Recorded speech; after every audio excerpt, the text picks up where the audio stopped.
हर किसी को हम अपना फ्रेंड बुलाते हैं कि भाई हमारा वो फ्रेंड है, पर इस फ्रेंड में कैटेगरी होती है फेक फ्रेंड्स, फ्रेंड में कैटेगरी होती है फ्रेंड फॉर बेनिफिट, फ्रेंड में कैटेगरी होती है जस्ट फ्रेंड्स, ठीक है। पर एक होती है category special type of friend, जो हमारे बेस्ट फ्रेंड होते हैं, जैसे हमारे पेरेंट्स वो हमारे बेस्ट फ्रेंड हैं, वो स्पेशल टाइप ऑफ फ्रेंड्स हैं हमारे। उसी तरह से मैथमेटिक्स में भी रिलेशन होते हैं जाहिल, एक होते हैं रिलेशन, एक होते हैं स्पेशल टाइप ऑफ रिलेशन, और जो स्पेशल टाइप ऑफ रिलेशन होते हैं उनको हम फंक्शंस बुलाते हैं।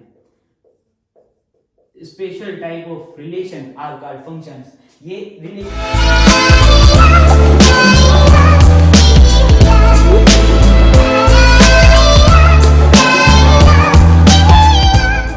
हर किसी को हम अपना फ्रेंड बुलाते हैं कि भाई हमारा वो फ्रेंड है, पर इस फ्रेंड में कैटेगरी होती है फेक फ्रेंड्स, फ्रेंड में कैटेगरी होती है फ्रेंड फॉर बेनिफिट, फ्रेंड में कैटेगरी होती है जस्ट फ्रेंड्स, ठीक है। पर एक होती है category special type of friend, जो हमारे बेस्ट फ्रेंड होते हैं, जैसे हमारे पेरेंट्स वो हमारे बेस्ट फ्रेंड हैं, वो स्पेशल टाइप ऑफ फ्रेंड्स हैं हमारे। उसी तरह से मैथमेटिक्स में भी रिलेशन होते हैं जाहिल, एक होते हैं रिलेशन, एक होते हैं स्पेशल टाइप ऑफ रिलेशन, और जो स्पेशल टाइप ऑफ रिलेशन होते हैं उनको हम फंक्शंस बुलाते हैं। Special type of relation are called functions. ये रिलेशन से बढ़कर होते हैं। मैंने आपको बताया कि जो फंक्शन होते हैं वो स्पेशल टाइप ऑफ रिलेशन होते हैं, तो हम फंक्शन की डेफिनेशन लिख सकते हैं, a relation f from set A to set B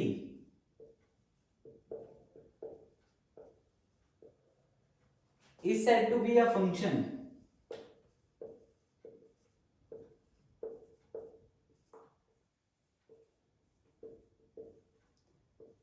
if all the element of set A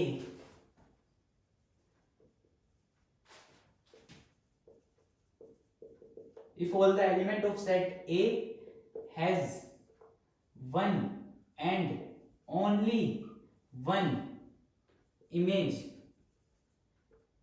in set B, ठीक है। A relation F from set A, a relation F from set A to set B is said to be a function।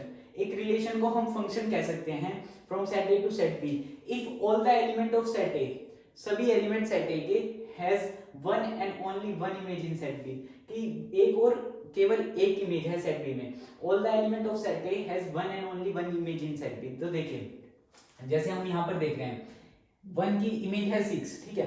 1 की और कोई image तो नहीं है, तो 1 की 6 इमेज है, 2 की 7 इमेज है, 3 की 8 इमेज है, 4 की 9 इमेज है और 5 की 10 इमेज है। तो यहाँ पर हम देख रहे हैं कि हर एक एलिमेंट की केवल एक इमेज है, एक से ज्यादा इमेज नहीं है किसी भी एलिमेंट की। हम इस रिलेशन को फंक्शन बुला सकते हैं because every element in set A has one and only one image in set B. हर एक एलिमेंट की सेट ए के एक और केवल एक इमेज है सेट बी में, तो हम इस रिलेशन को फंक्शन बुला सकते हैं, ठीक है। देखिए नेक्स्ट एग्जांपल देखते हैं।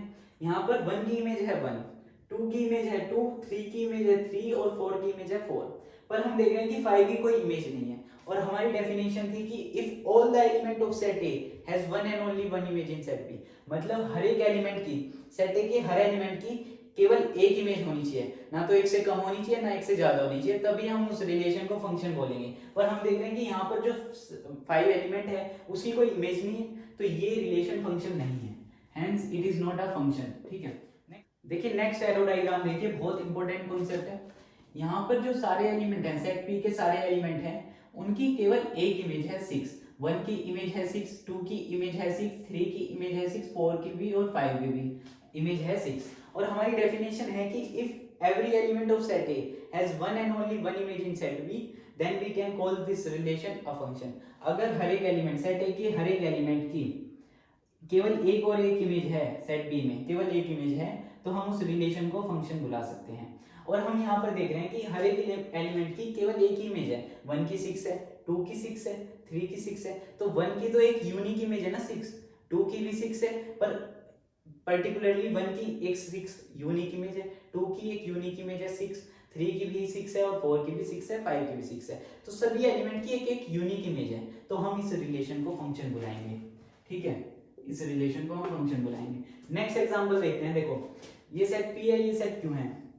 यहाँ पर हम देख रहे हैं कि 1 की 6 है इमेज, ठीक है, 2 की 7 है इमेज, ठीक है, 3 की 8 है, ठीक है, 4 की 9 भी है इमेज, 10 भी है, और हमारी डेफिनेशन थी कि if all the element of set A has one and only one image in set B, set A के हर एक एलिमेंट की केवल एक इमेज होनी चाहिए, केवल एक होनी चाहिए, या तो 9 होनी चाहिए या 10 होनी चाहिए, केवल एक इमेज होनी चाहिए, ठीक है।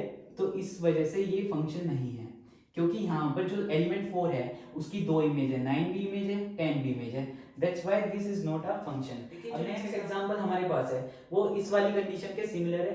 यहाँ पर जो एलिमेंट है 1, सेट ए का जो एलिमेंट है उसकी तीन इमेज है 6 7 8, तो ये तो हमारी कंडीशन को बिल्कुल भी फॉलो नहीं करता। If all the element of set A has one and only one image in set B, यहाँ पर तो दो थी इसके पास, यहाँ पर इसके पास तीन है, ये तो और भी फंक्शन तो बिल्कुल ही नहीं है, तो ठीक है। नेक्स्ट एग्जांपल है हमारे पास, ये सेट ए है और सेट बी है। यहाँ पर देखो 1 की इमेज है 6, 2 की इमेज है 7, 3 की इमेज है 8 और एक 9 एलिमेंट, इसकी कोई प्री इमेज नहीं है, ठीक है। और हमारी डेफिनेशन है all the element of set A, set A के सभी एलिमेंट की केवल एक और एक इमेज होनी चाहिए, तो हम उस रिलेशन को फंक्शन बोल देंगे। तो ये तो हमारा जो एरो डायग्राम है वो इस कंडीशन को फॉलो कर रहा है, तो ये तो फंक्शन होना चाहिए, ये फंक्शन है। देखो ये 9 एलिमेंट सेट बी में बच गया, पर इससे फर्क नहीं पड़ता, कोई फर्क नहीं पड़ता, क्योंकि इसकी कोई प्री इमेज ना हो चलेगा, क्योंकि हमारी डेफिनेशन को तो फुलफिल कर रहा है ये arrow diagram. All the element of set A has one and only one image in set B, then we can call this relation a function.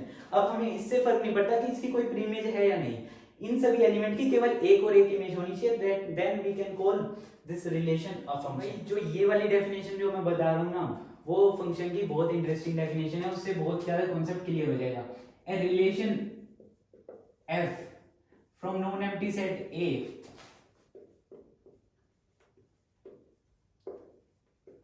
to non-empty set B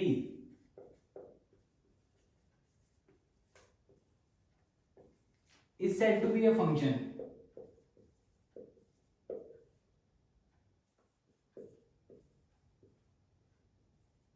ठीक है, a relation f from non-empty set A to non-empty set B is said to be a function if domain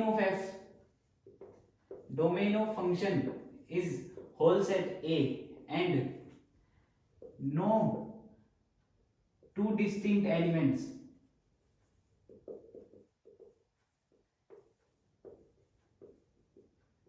in ordered pair have same first element,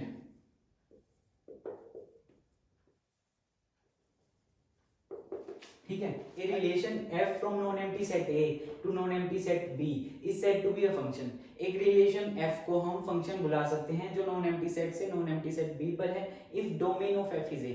जो function की domain होगी ना, domain of f वो पूरा whole set A होना चाहिए, मतलब domain में सारे A के सारे एलिमेंट आने चाहिए। जैसे फर्स्ट सेट होता है ना जो हमारे पास A से B पर है कोई फंक्शन, तो हमारे पास जो फर्स्ट सेट है उसके सारे एलिमेंट हमारी डोमेन में आने चाहिए, and no two distinct element in ordered pair. और जो ऑर्डर्ड पेयर होता है ना हमारे पास एक्स वाई, कह रहे हैं कि no two distinct element in ordered pair have the same first element, मतलब ऑर्डर्ड पेयर में फंक्शन होने के लिए फर्स्ट एलिमेंट सेम नहीं होना चाहिए, दो ऑर्डर्ड पेयर के फर्स्ट एलिमेंट सेम नहीं होने चाहिए, तभी हम उस रिलेशन को फंक्शन कह सकते हैं। और एक और कंडीशन है कि हमारे पास डोमेन, जो डोमेन होनी चाहिए फंक्शन की वो होल सेट ए होना चाहिए, उसमें सारे एलिमेंट आने चाहिए। तो देखिए अगर हम ये दो कंडीशन रखेंगे कि डोमेन ऑफ एफ ए है और no two distinct pair have the same first element, तो हमारा वो रिलेशन फंक्शन होगा। अब देखिए ये फंक्शन हमारे पास है, जो हमने पहले एग्जांपल लिया था उनको हमने रोस्टर फॉर्म में लिख लिया है। तो देखिए जो फर्स्ट हमारे पास एग्जांपल था उसमें सेट ए में एलिमेंट थे 1 2 3 4 5 और जो सेट बी में एलिमेंट थे वो थे 6 7 8 9 10, ठीक है। तो देखिए एक ऑर्डर्ड पेयर है हमारे पास 1 6 2 7 3 8 4 9 5 10। देखो आपने यहाँ पर क्या देखा, no two distinct order pair have same first element. यहाँ पर फर्स्ट एलिमेंट 1 है, यहाँ पर 2 है, यहाँ पर 3 है, यहाँ पर 4 है, यहाँ पर 5 है। तो मतलब no two distinct order pair have same first element. किसी भी डिस्टिंक्ट ऑर्डर पेयर में फर्स्ट एलिमेंट सेम नहीं है, सभी जगह डिस्टिंक्ट एलिमेंट है, डिफरेंट एलिमेंट है। अगर मान लो फॉर एग्जांपल यहाँ पर मैं एक एलिमेंट आ जाता, मैं एक एलिमेंट लिख रहा हूँ 1 7, तो देखो to distinct pair have same first element, तो ये फंक्शन फिर रिलेशन नहीं होता, पर ये एलिमेंट हमारे पास नहीं है, तो we can call this relation a function. अब नेक्स्ट एग्जांपल देखो, जो सेकंड एग्जांपल हमने लिया था उसमें क्या था, सेट ए में एलिमेंट थे 1 2 3 4 5, 1 2 3 4 5 एलिमेंट थे सेट ए में, और सेट बी में एलिमेंट थे 1 2 3 4।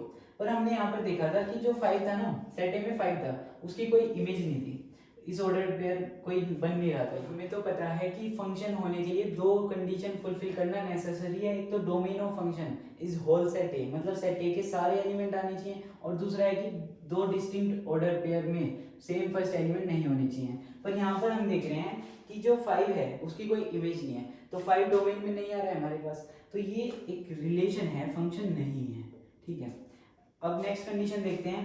1 6 2 6 3 6 4 6 5 6 हमारे फंक्शन की डेफिनेशन है कि domain of F is a, मतलब जो डोमेन है, फंक्शन की डोमेन है, उसमें होल सेट ए आना चाहिए। और हमें पता है कि हमारे सेट ए में 5 एलिमेंट है, 1 2 3 4 5 6। हाँ, ये कंडीशन फुलफिल हो गई। और दूसरी कंडीशन है दो डिस्टिंक्ट ऑर्डर पेयर हमारे पास हैं, तो उसमें सेम फर्स्ट एलिमेंट नहीं होनी चाहिए। और यहाँ पर देखो 1 2 3 4 5 6 सेम फर्स्ट एलिमेंट नहीं है, तो ये रिलेशन फंक्शन है। अब नेक्स्ट एग्जांपल देखते हैं। 1 6 2 7 3 8 4 9 4 10। यहाँ पर हम देख रहे हैं कि सेम फर्स्ट एलिमेंट है 4 4, है ना, तो ये हमारी फंक्शन की सेकंड वाली कंडीशन को फॉलो नहीं कर रहा है, तो ये रिलेशन है, फंक्शन नहीं है। अब नेक्स्ट एग्जांपल देखते हैं। 1 6 1 7 1 8, तो ये भी ऊपर वाले एग्जांपल के सिमिलर है, इसमें फर्स्ट एलिमेंट सेम है, तो ये फंक्शन नहीं है, रिलेशन है। देखिए अब एक बहुत इंपॉर्टेंट कॉन्सेप्ट बता रहा हूँ। Every relation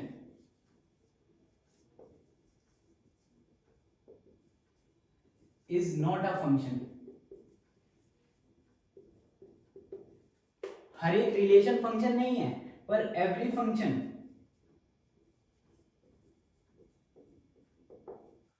is a relation. हर एक रिलेशन फंक्शन नहीं है, पर हर एक फंक्शन रिलेशन है। मैंने आपको बताया था कि जो रिलेशन होते हैं वो दो टाइप के होते हैं। एक तो रिलेशन होते हैं सिंपल रिलेशन, एक होते हैं स्पेशल टाइप ऑफ रिलेशन, जिन्हें हम फंक्शन बुलाते हैं। हर एक रिलेशन फंक्शन नहीं है, पर हर एक फंक्शन रिलेशन है। फंक्शन होते हैं स्पेशल टाइप ऑफ, मतलब वो एडवांस वर्जन होते हैं, तो वो सभी फंक्शन रिलेशन तो होते ही हैं, पर हर एक रिलेशन फंक्शन नहीं होता। यहाँ पर सारे एग्जाम्पल्स को ही देख लो, ये सारे रिलेशन हैं, पर इनमें से जो फंक्शन है वो एक तो फर्स्ट है और थर्ड है, केवल दो फंक्शन है और सारे रिलेशन है। तो every relation is not a function, every function is a relation. F is a function from A to B and order pair A B belongs to f. मैंने आपको बताया था कि जो ऑर्डर पेयर ए बी रहता है उसमें जो सेकंड एलिमेंट होता है उसको हम इमेज बोलते हैं फर्स्ट एलिमेंट की, और जो फर्स्ट एलिमेंट रहता है वो प्री इमेज होती है सेकंड एलिमेंट की। तो सेकंड एलिमेंट फर्स्ट एलिमेंट की इमेज और फर्स्ट एलिमेंट सेकंड एलिमेंट की प्री इमेज। तो हम यहां पर लिख सकते हैं is called image of A under function f and A is called preimage of B under function f. ठीक, f such that A to B, इसको हम रीड करते हैं function f from A to B. हमने identity relation पढ़ा था, R is equal to order pair A such that A belongs to capital A, ये identity relation था। उसी तरह से आइडेंटिटी फंक्शन होता है। आइडेंटिटी फंक्शन भी क्या होता है, जैसे हमारे पास ऑर्डर पेयर है एक्स वाई, तो y इज इक्वल टू होता है f of x is equal to x, मतलब एक्स वाई की वैल्यू सेम रहती है। तो इसका ग्राफ बना लेते हैं। एक्स वाई की वैल्यू सेम है, इससे क्या समझे आप, इससे जैसे मान लो x की वैल्यू मैं 1 रख रहा हूँ तो y की वैल्यू भी मेरे पास 1 आएगी। तो देखो ये 1 2 3 4 5 1 2 3 4 5 1 2 -1 -2 -3 -4 -5 -1 -2 -3 -4 -5। ठीक है, तो देखो अगर मैं 1 रखूंगा x की वैल्यू तो मेरे पास y की वैल्यू भी 1 आएगी। x की वैल्यू में 2 रखूंगा तो y की वैल्यू भी 2 आएगी। 3 रखूंगा तो y की वैल्यू भी 3 आएगी। 4 रखूंगा तो y की वैल्यू भी 4 आएगी। तो इस तरह से, और नेगेटिव में भी इस तरह से ही ग्राफ चलेगा। तो ये हमारे पास आइडेंटिटी फंक्शन का ग्राफ आ गया है। सेकंड हमारे पास है कांस्टेंट फंक्शन। तो देखिए कांस्टेंट फंक्शन में क्या होता है, y is equal to f of x. ठीक है, ये हमारे पास ऑर्डर पेयर एक्स वाई है, तो y इक्वल होगा एफ ऑफ एक्स।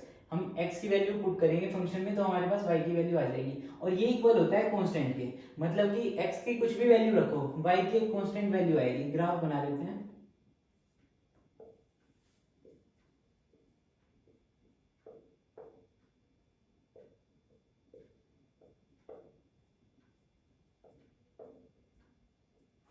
देखिए मैं मान लो x की वैल्यू में कुछ भी रखूंगा, x की वैल्यू मैंने 1 रखी, तो y की वैल्यू मेरे पास एक कांस्टेंट आएगी, x की वैल्यू 2 रखी, y की वैल्यू कांस्टेंट, x की वैल्यू -1, y की वैल्यू कांस्टेंट, x की वैल्यू -2, y की वैल्यू कांस्टेंट। तो एक y की वैल्यू यहाँ पे मान लो 1.5 है, ये 1.5 है y का, तो हमारे पास ये कांस्टेंट आएगी। अब x की वैल्यू पॉजिटिव एक्सिस पे भी कुछ ही रख लो, नेगेटिव पे भी कुछ रख लो, y की वैल्यू 1.5 आएगी, 1.5, तो ये इतनी डिस्टेंस मेंटेन रहेंगी और ये y की वैल्यू 1.5 आएगी इंफिनिटी तक।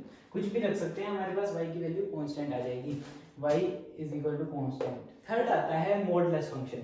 मॉडुलस फंक्शन का आपको पता होगा कि मॉडुलस में अगर मैं कोई नंबर डालता हूँ, वो चाहे पॉजिटिव है या नेगेटिव है, वो हमें पॉजिटिव मिलता है एवरी टाइम, ठीक है, तो वो मॉडुलस फंक्शन होता है, ठीक है। इसका ग्राफ बना लेते हैं।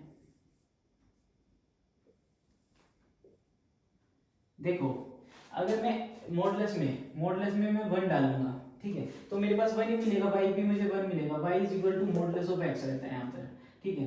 तो देखो ये 1 2 3 4 1 2 3 4 5 -1 -2 -3 -4 -5 -1 -2 -3 -4 -5, ठीक है। तो देखो यहाँ पर हम x की वैल्यू पुट करेंगे और हमें y की वैल्यू मिलेगी, ठीक है। तो मैं x की वैल्यू अगर मैं 1 डालूं, मॉडुलस ऑफ 1, ठीक है, मॉडुलस ऑफ 1 लिया हमने, तो हमारे पास 1 आएगा। तो x की वैल्यू हमने 1 ली, हमारे पास y की वैल्यू 1 आ गई। x की वैल्यू हम 2 ले रहे हैं, मॉडुलस ऑफ 2, तो y की वैल्यू हमारे पास 2 आएगी, y की वैल्यू 2 आएगी, और इस तरह से 3 पे 3 4 पे 4 ऐसे इनफाइनाइट तक, ठीक है। तो ये हमारे पास इस साइड एरो हम ऐसे ड्रॉ कर देंगे, ठीक है।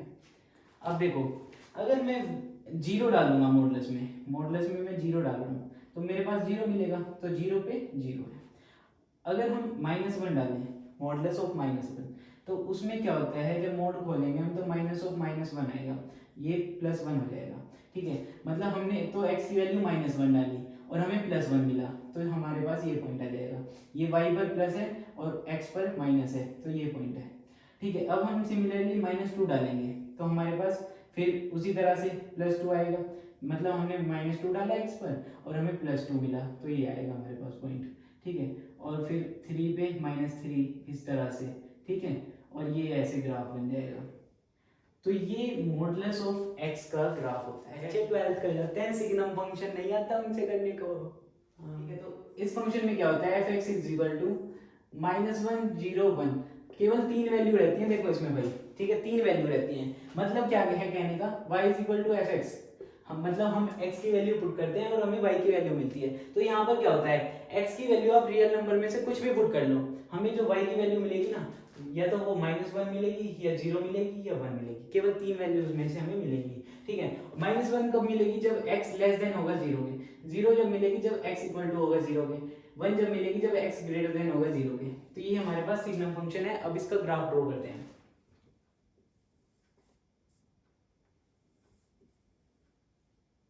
वन टू थ्री फोर -1 -2 -3 -4 -1 -2 -3 -4 1 2 3 4, ठीक है।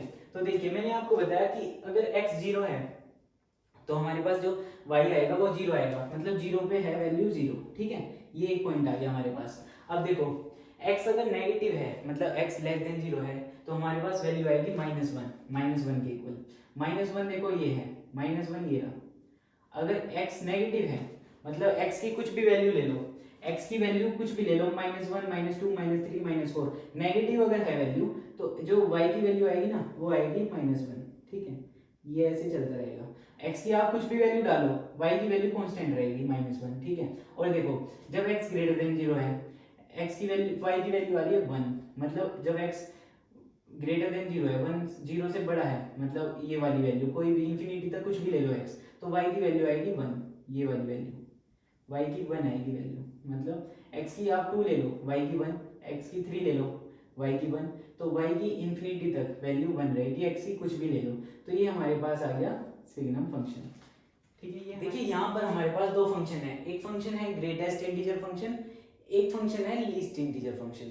तो ग्रेटेस्ट इंटीजर फंक्शन में y is equal to fx equal to big bracket x, least integer function में भी y equal to fx equal to big bracket x।